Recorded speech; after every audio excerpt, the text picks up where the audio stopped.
Here on BBC Two. Before that, of course, it's this lot.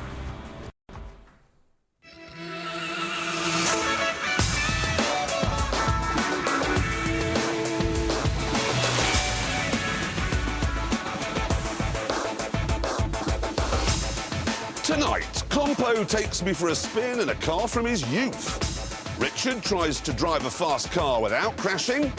And Lewis Hamilton faces his toughest test yet, the Suzuki Liana.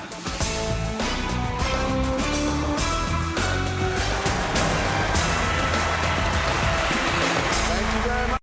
Now, you ready for this? The Americans have announced their green car of the year. Oh, good, it'll be a Toyota Prius. So Isn't.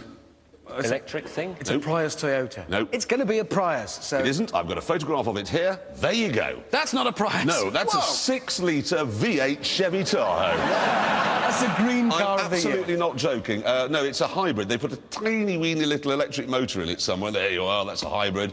And they've fallen for it. Does 21 miles to the gallon. That's green.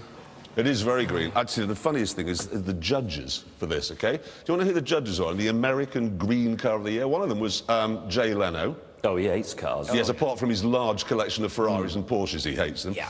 Carroll Shelby. Oh, he really hates cars. Yeah. No, Carroll Shelby was the man who put the 7-litre V8 in the ACAs to create the Cobra and spends his time now... Supercharging Mustang. He does, yes. He puts superchargers on Mustangs. And the other judge was, he's called Jean-Michel Cousteau, and he's actually Jacques Cousteau's son. I'd love to have been in the... You know, when they were discussing it. Shut up, you goddamn Frenchy, cheese-eating surrender monkey. Poor bloke, when he walked in that room. Yeah. It's going to be very exciting. I'm a judge, and they were there drinking petrol I know. and supercharging their chair. Because Shelby would be going, I know what a hybrid is. It's like country and western. Now, this here is the Honda FCX Clarity, all right? Now, this has, ready? Collision mitigation braking.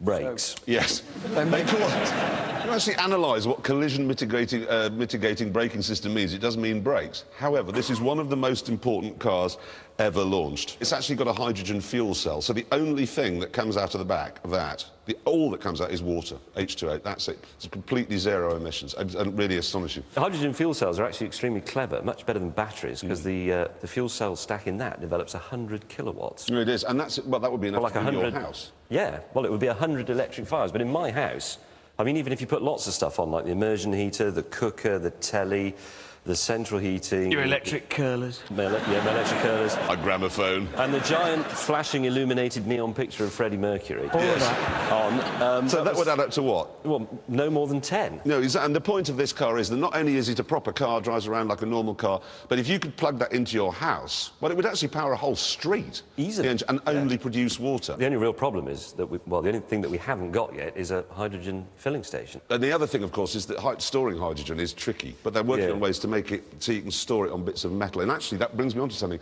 Children, if you're watching, school tomorrow, if you've got a science lesson and the teacher says, today we're going to do storage of hydrogen, pay attention, because whoever works that out is going to be the richest person the world has ever seen. Ever. Because honestly, as soon as they get the infrastructure worked out, that's just it. Yep.